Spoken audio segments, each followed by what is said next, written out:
पर हज़रत अली साईं जे ॾींहंनि में हज़रत अली जे ॾींहंनि में जॾहिं हज़रत अली कूफ़े ऐं बसरे में पंहिंजा जेके आहिनि से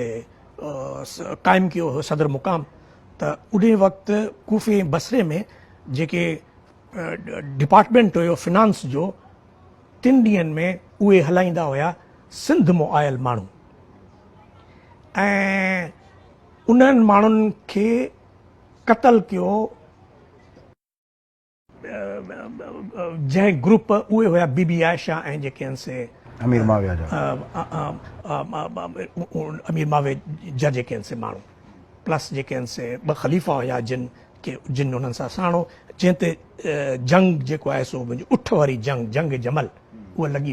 लॻी हुई सिंधियुनि जे क़तल ते जंग जमल यस मूं वटि जेको आहे सो पंहिंजो ताज़ो मूं किताबु पढ़ियो सक्सेशन टू मोहम्मद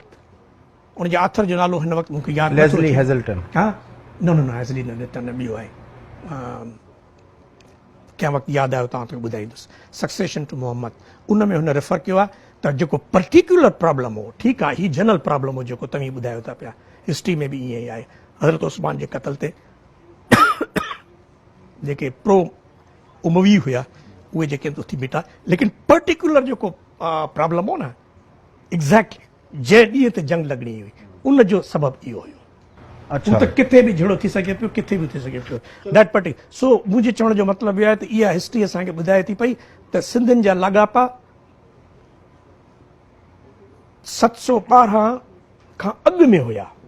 ही जंग जेको आहे so it's a after effect consequence आहे इन खां अवल जेके आहिनि से सिंधियुनि जा अरबनि सां लाॻापा ऐं सिंधी उन में जेको पंहिंजो हिकिड़ो आइडियोलॉजिकल कॉन्फ्लिक्ट थी पियो हज़रत अली ऐं जेको आहे सो पंहिंजो माविया जो ऐं उस्मान जो उन में शामिल हुया ऐं उन में पार्टी हुया देवर सपोर्ट अगेंस्ट ऐं हज़रत अली जा कॉन्फिडेंस छो त आख़िर फिनांस डिपार्टमेंट खे संभालण जे लाइ सॼी दुनिया में जॾहिं त उन वक़्तु जेको आहे सो काफ़ी माण्हू सिर्फ़ु सिंधी छो